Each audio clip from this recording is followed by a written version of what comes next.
صبرك لله يا مطول صبرنا يا ابو المنتظر يا ما انتظرنا. صبرك لله يا مطول السلام عليكم ورحمة الله. بسم الله الرحمن الرحيم. الحمد لله رب العالمين وصلى الله على محمد وآله الطاهرين.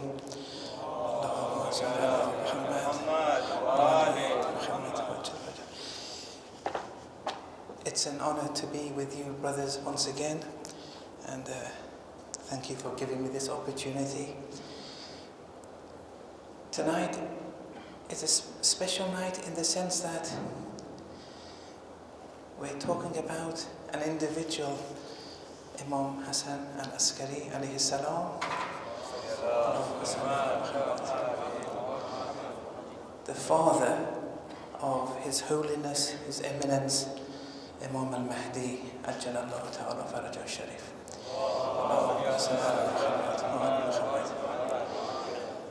And here, it's only natural that the son would be attentive and offer his grace to us for holding a majlis for his father.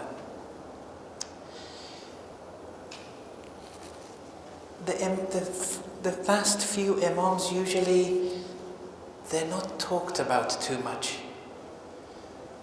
I mean, aside from where they were born, the dates of their birth, their martyrdom, and so on and so forth, compared to Imam Hussein alayhi salam and other Imams.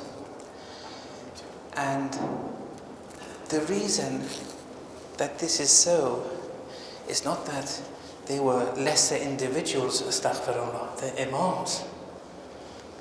The light of all the Imams, it's one light.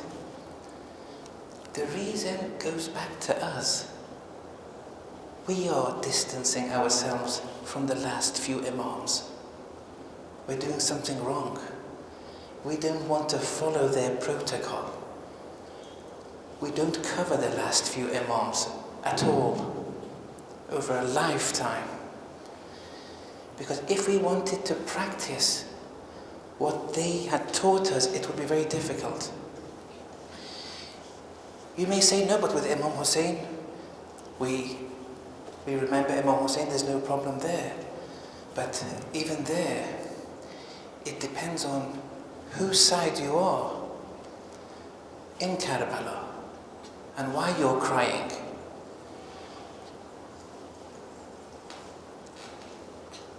Because without doubt, those 30,000 soldier army of the enemy camp in Karbala, most of them were lovers of Imam Hussein. Overwhelming majority, like me and you. They liked Imam Hussein, the enemy camp. There were some exceptions, of course, but they liked Imam Hussein. They were forced to go there. Because if they didn't attend Karbala and participate and listen to the orders of Ubaydullah, La'natullah alayh, they would have either been killed or they would have had their, in quotes, benefits taken away from them. They were forced to go. Me and you would have definitely been on the enemy camp in Karbala. It's not a simple thing.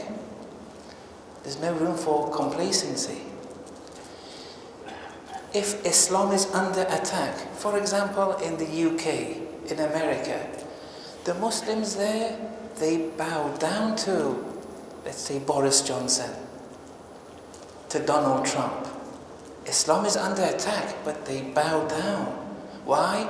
Because their benefits will be taken away from them. Defenders of Islam, it's very difficult. It's not easy. You can call yourself a lover of Imam Hussein, but you can be active in his killing. What happened after Karbala with the Tawwabin, the repenters, and many other groups? That didn't happen just immediately. There was a love for Imam Hussein. Karbala sparkled their inner conscience. Suddenly all these revolts happened. Suddenly, although Mukhtar was released from jail one day after Ashura, but he got many supporters, other revolts, other incidents. It didn't happen overnight. The love for Imam Hussein was there. Even when they took the Usara, the captives, Lady Zainab alayhi salam and the rest of Ahlul Bayt, they were scared. They took them through a very difficult route because they were scared that the supporters would attack them. They knew people were supporting him, they liked him, but the people who were weak, me and you would have been in the enemy camp too. It's a very sad reality. When we cry for Imam Hussein, our crying is like the crying that the enemy camp cried for Imam Hussein in Karbala. Our crying is on that level. It's not bad, it's good. Step one, crying. But our crying, the level of our crying is of the same level that those on the enemy camp were crying for Imam Hussein when they were seeing everything. But they were forced to be there. They would have either been killed or they would have had their benefits taken away. Exactly how Muslims are living today in the world, in the West and elsewhere. They're Muslims by name, but if Imam Hussein is attacked, if Islam is attacked, they don't do anything. But they say, we love Islam, but they won't defend Islam. Those 30,000, the majority, love Imam Hussein, but they didn't defend him because of their lives, their benefits. And so, this is one point that we have to be very wary of and not be complacent. Also, we have different narratives of Karbala and what happens there. Crying is a very essential part of Karbala. No one should compromise with crying, but the degrees of crying varies. Some people may cry because there was no water given to the children. That's okay. Some people may not accept this form of crying. They cry for other reasons. That's okay. There's no reason to attack one another. People cry for different reasons. One of the martyrs of the Iran-Iraq war, in his memoirs, he wrote something very, very incredible that everyone was taken aback. But he tasted something in that war. And in his memoirs, his name was Muhammad Tahiri, he wrote, whoever says that Imam Hussein asked for water, or Ali Akbar asked for water to quench their thirst, he said, Wallah, they're lying. Because I am in this war and it's my honor to die in a state of thirst like my Imams. It's an honor to die like this. He was suggesting that Imam Hussein, Hazrat Ali Akbar, wouldn't come back to his father and say, give me some water. There are children dying of thirst there. It makes no sense, like a warrior, a ma'soom like Ali Akbar alayhi salam, to say, give me some water. It was their honor to die with an empty stomach. It was an honor to die with thirst. So some people give different interpretations. The narratives vary. But if you were of the belief they wanted water and you cry because there was no, it's okay. We have to understand that the story of Karbala is not one story. The interpretations differ. Many people benefit more. Many people suffice with a minimum understanding. It's okay. So with the last few Imams too, which side are we on? We don't want to follow their guidance. If we wanted to follow the guidance of Imam al-Askary, today the story should be much different. Now, with the time I have, although is there a clock here? If someone can just tell me when I have 2 or 3 minutes left. You see, at the time of the 10th and the 11th Imam, alayhim as-salam, there were 2 issues which were very prominent. One was occultation, the ghaiba of the 12th Imam. Everyone knew there was going to be 12 successors. Even in Sahih Bukhari, Sahih Muslim, we have traditions from the Holy Messenger. He says, after me there will be 12 successors, 12 Khalifas, and they're from Bani Hashim. In the Shia Ahadith, they're even given the names of the 12 successors. Everyone knew there was going to be 12. Everyone was expecting that. And they knew the 12th Imam, the 12th successor, is going to bring about global justice. He's going to fight against oppression. And this was a big threat, because the dynasty of that time was the Abbasid dynasty. 100+ years had passed in their dynasty. Harun al-Rashid, he was one of the earlier Abbasi Khalifas. And over 100 years, the Khalifa after Khalifa, the Abbasi dynasty was suffering from inner turmoil. Although the history behind it, I won't go into detail. But in short, there was an infiltration of Turks in the Abbasi dynasty. Although the Khalifas were all Abbasi and Arab, but the people behind who were ruling were all Turks. Now, how the Turks infiltrated, it's a historical discussion. Since the title given to me is The Lessons to Take from Imam al-Askary, I won't go through the history here, but it's a very fascinating discussion, how it happened, the evolution. And then, over a period of time, even amongst the Turks, there was an inner turmoil, and it was weakening already. They knew that the haqq was with the true Imams, the true successors of the Holy Prophet. And they were ruling by force, the Abbasi Khalifas. Here, this occultation was an issue. The coming of the 12th Imam was an issue for them. They felt threatened. So they did their best to try and find the 12th successor and put an end to his life. With the 10th and 11th Imams, the strategy they used was to take them to Samarra, which was like a garrison, surrounded by thousands of soldiers, and they would keep them under house arrest in Samarra. Samarra is a very important place. It's like the epitome of true Shiism today, where the 10th and 11th Imam are. So for 20 years, Imam Hadi alayhi salam was under house arrest. For 6 years, Imam al-Askary was under house arrest. Imam Askary was also imprisoned in the harshest of circumstances. During these 6 years of house arrest, he wasn't free for one day.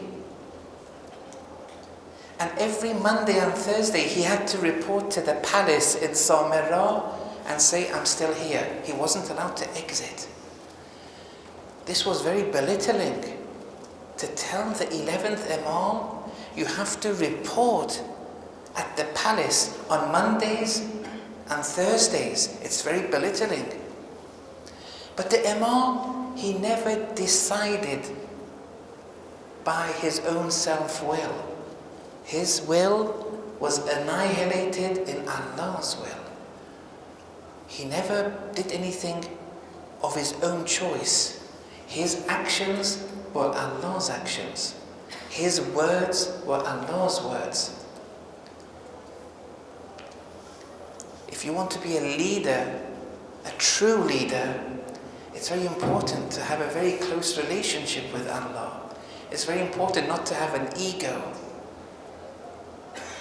Because if you have an ego, you may do things which are not on a par with Allah's will. So they were under very close surveillance. The Abbasi Khalifas knew that the Imams are propagating Islam.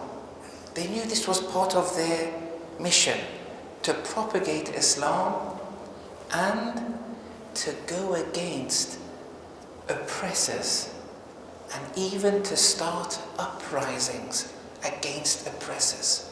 They knew this was something which from the very earliest Imams until now was part of their lifestyle. Two things: spread Islam and to go against injustice. We see it from the very beginning. Even the du'as in Sahifa as-Sajjadiyya, the du'as laid the ground for the Zaydi revolts and uprising. The scaffolding was in the du'as. So the Khalifas knew that these people want to propagate Islam and they're going to, in any way they can, manage uprisings against this oppressive system. So he said, let's get the Imams, the 10th and the 11th, under very close scrutiny and keep them under house arrest. Like this, the 12th successor, now they said it may be the son of the 11th Imam. They may have thought maybe it was the son of the 10th Imam, it doesn't matter. But let's keep them under close surveillance, that when he comes, we'll get rid of him. So Imam Askary, so you can imagine, under total house arrest.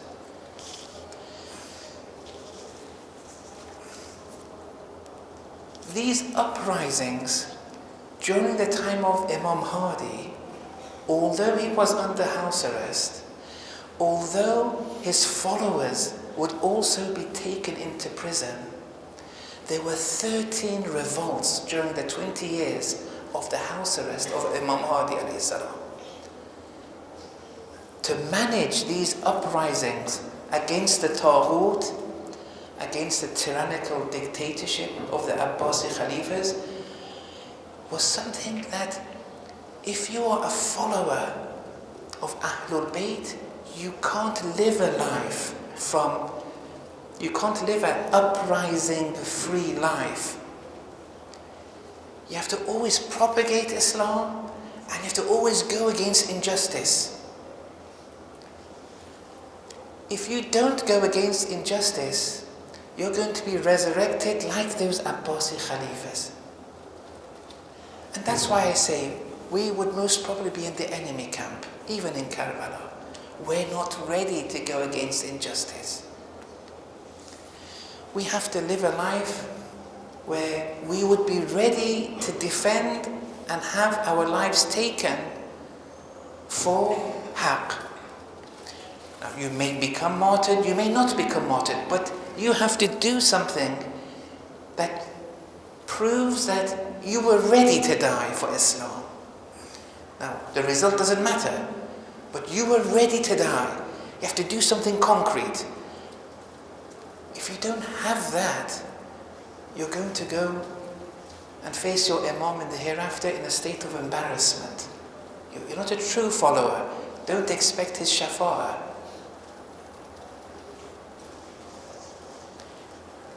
So, they said, look,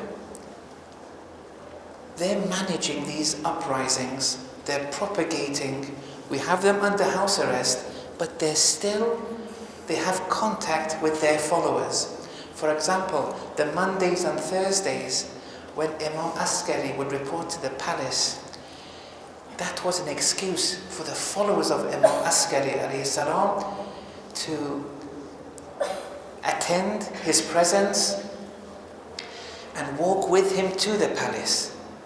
And day after day, week after week, the congregations would increase more and more so than even if he had been in Medina. Because from Medina they were taken to Samarra, so they can control and survey them from close. So there was always these different channels of communication. They said we have to do something, that Islam should not be propagated and uprisings have to be an end to uprisings. At the same time, this issue of occultation, it's a threat. We have to find the 12th successor and kill him. To do this, okay, the Imams were under house arrest, they were imprisoned, Imam Askary alayhi salam. The propaganda machine was so strong that on platforms, social platforms, they would speak against the Imams. They would spread their lies.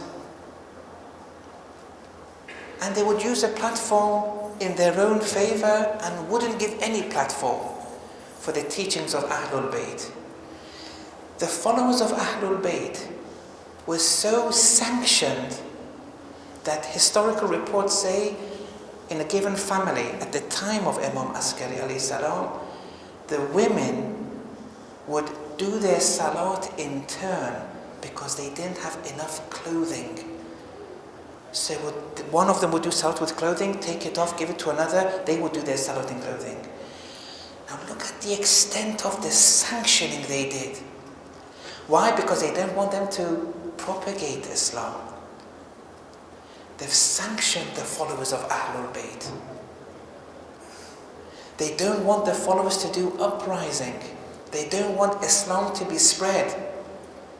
And they had spies all over to find the Mahdi and kill the 12th Imam. They were waiting. So you can just imagine the struggles they were going under. The propaganda machine, the sanctions. When the enemy is making it tight against you, when the enemy sanctions you, when life becomes very difficult for you, you are doing something right.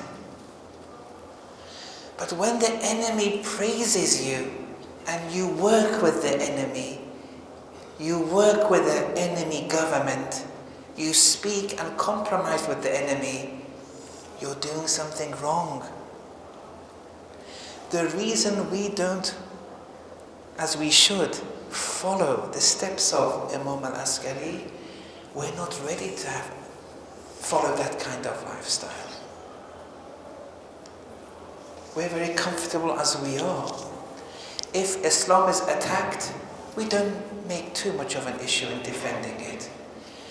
When the call for fighting against injustice is happening, we don't make too much of an effort to fight against injustice. We turn a blind eye.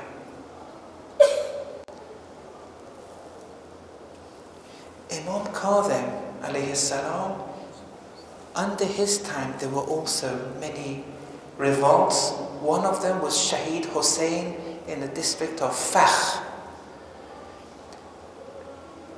He said, if it wasn't for these uprisings against the unjust authorities, Tawheed would have vanished. Look, it's a golden statement. Tawheed would have vanished. A community which doesn't bring about uprising, speak about injustice, Tawheed will vanish in that community. They will have the rituals of Islam, but there's no Tawheed. It's just the rituals for the sake of rituals. They don't and can't trace back the rituals to Tawheed. Tawheed entails you to manifest Allah's attributes. You have to manifest Allah's attributes to be Khalifatullah. One of Allah's attributes is Al-Adl. He's the just. How are you going to manifest that?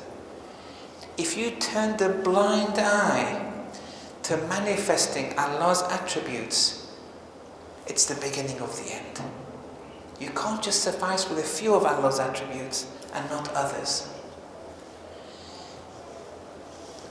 Now look, there are Muslim denominations, not from the Ahlul Bayt, other denominations, they say the 12, because they also have those ahadith of 12 successors. They also believe in the Mahdi. But they say the Mahdi is yet to come. He's not here. We believe that the Mahdi is the son of Imam and Askary. And now he's in occultation. And he is the leader today. He is leading the Ummah. But he's in occultation. Occultation doesn't mean he's doing nothing. He's leading the Ummah in the same way Imam Hadi led the Ummah through 13 revolts in a 20-year period. In the same way Imam al-Askary led the Ummah with 6 revolts during his 6-year period. The 12th Imam is also leading the Ummah today. Now before I come, just to continue this point, the problem with saying the Mahdi is yet to come, it's very difficult to accept that. Because of those ahadith that say, which is proved one can prove it rationally too, those ahadith that say, لَوْلَا الْحُجَّةِ لَصَاخَتِ الْأَرْضِ. If there's no hujjah on earth, there's no perfect human being, the perfect ma'soom on earth, the earth can't stand firm. It will be destroyed. You can't have, because the Imam is a complete manifestation of Allah's attributes on earth. You can't get rid of the entity which is a complete manifestation of Allah's attributes on earth. Nothing will stand. This can be proved philosophically. I'll just give an analogy for example, 1 + 1 in mathematics manifests in the whole of the science of mathematics. If you don't have 1 + 1, basic addition, you can't do mathematics. It's all based on this. Logarithms are based on this. Everything is based on it. You take 1 + 1 aside, mathematics has no meaning. لَوْلَا الْحُجَّةِ لَصَاخَتِ الْأَرْضِ. That which manifests Allah's attributes maximally is the 12th Imam today. And you're saying he's not yet here? Nothing will hold.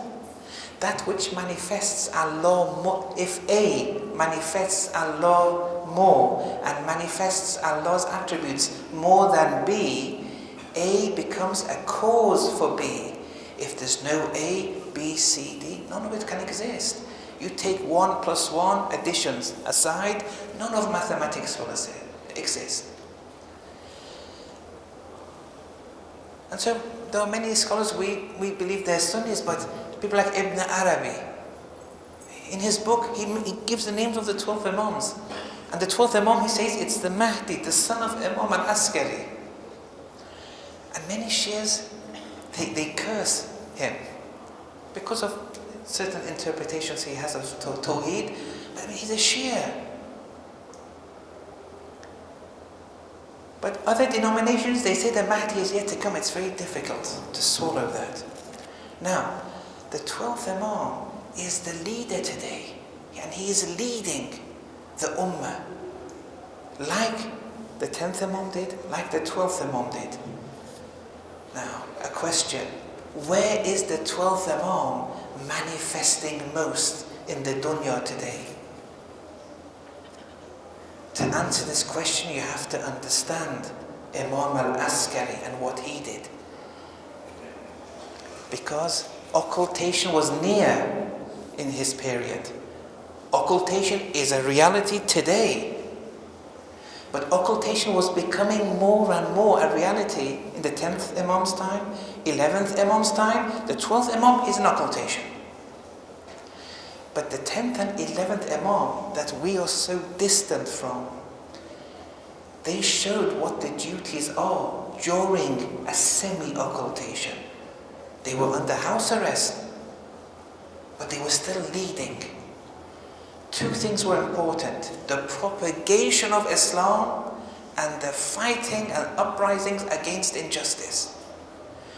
Wherever you see this in the world today, that is where the Mahdi is manifesting more.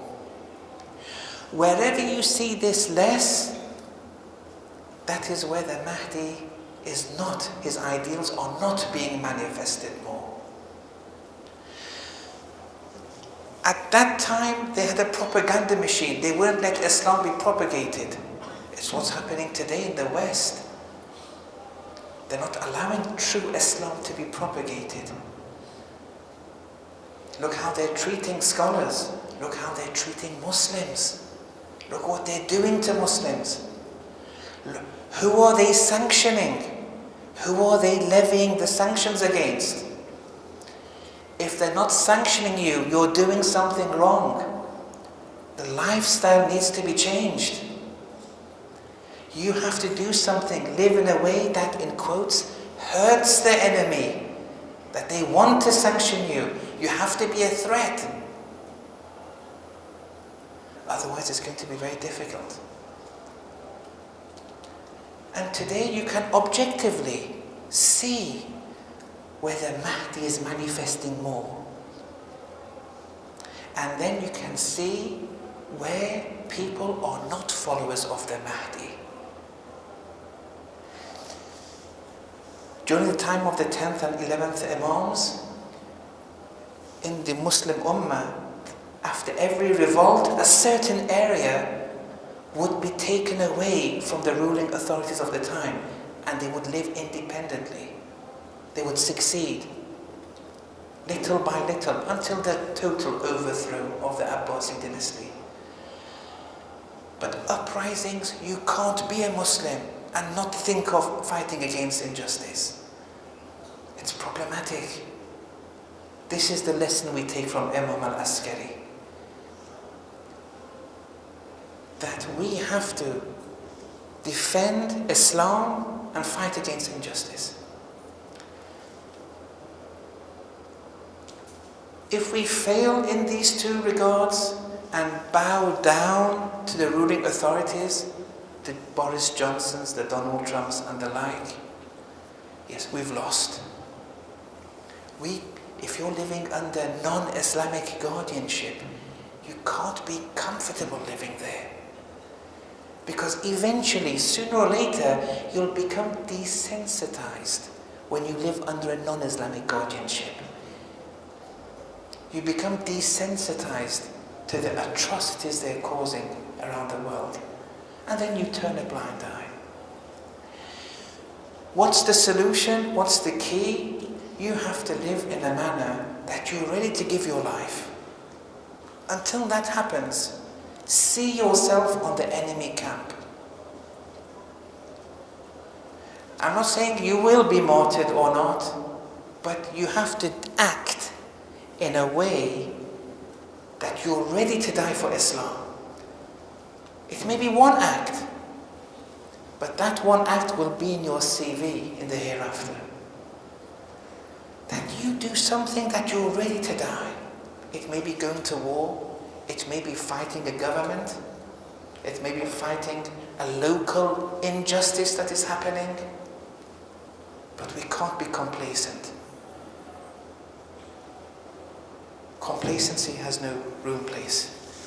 We have to, if we want to be followers of Imam Hasan al-Askary, this was the protocol. The reason we don't focus too much, because we don't want to live like that. We're very comfortable as we are. Otherwise, we have to see, even your forefathers who made that conversion from Hinduism and made that conversion, look, they were ready to die. But they went towards Haqq and they became Shia. But they were ready to die. Now, many generations later, do you have what it's worth? Or have they're just forefathers and their message has been lost? Is there nothing to die for today? And so this can become a bit uncomfortable for us Muslims. To live a life based on fighting against, injustices. It can be very difficult. It can be very uncomfortable. Or spreading Islam. Even if you're in non-Islamic countries, spreading, propagating Islam. Islam is under attack today in all parts of the world. The propaganda machine, the media, they're not allowing true Islam to come to the front. I had the honor to be in Iraq a few days ago, and the group we were in, they managed to get a time with Ayatollah Sistani, Hafadahullah. And I was the translator there. And one of the points he mentioned was that you have to live a lifestyle where even the non-Muslims, anyone, they see you as a model. Not only in ethics, in all walks of life. And he said, it's attributed to Imam Baqir alayhi salam, where the Imam said there was this nomadic tribe and there was only one Shia in that tribe. But everyone would safeguard their things with that Shia because he was a true model for them. He says, we have to do that. We have to stand out. He said, Islam cannot be spread only by the word. We shouldn't be thinking of just spreading it by the word. It's our actions. And he said the Imams are the red line. We have to follow the Imams and not take guidance from other than the Imams. So look, who are we taking guidance from when we turn a blind eye to what's happening to Islam? When we turn a blind eye to what they're saying about Islam, with all the oppressions they're doing. Today it's with the Rohingya Muslims, tomorrow it may be you, it may be the Khojis. Anything can happen. We have to take a stance. We have to be more active. And like that, inshallah, there we can be true followers of Imam Hasan al-Askary. وصلى الله على محمد وعلى آله. اللهم صل على محمد. Since they said a few words of musibah, with your permission, yes. So, in Karbala, Hazrat Abbas is a true model for us. See, look, he was ready to die.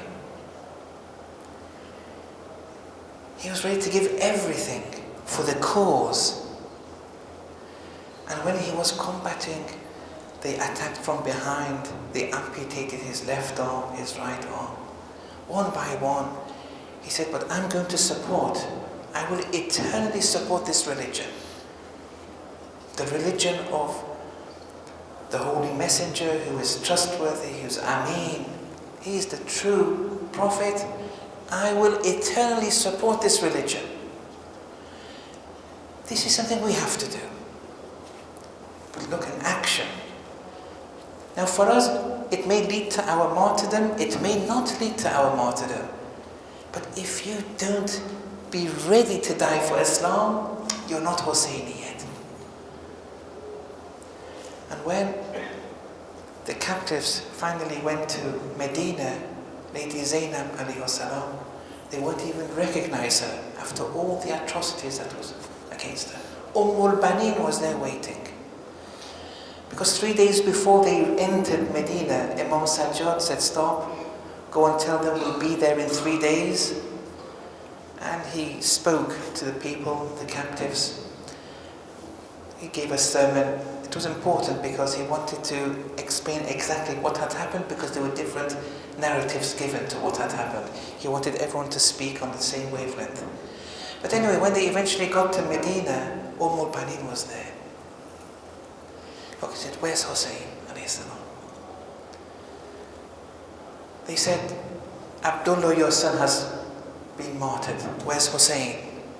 It was only about Hussein. Ja'far, your son has been martyred. Where's Hussein? See, it's her honor to work in the cause of Hussein. Give her children away. Doesn't matter. One by one, eventually Abbas has been martyred. Where's Hussein?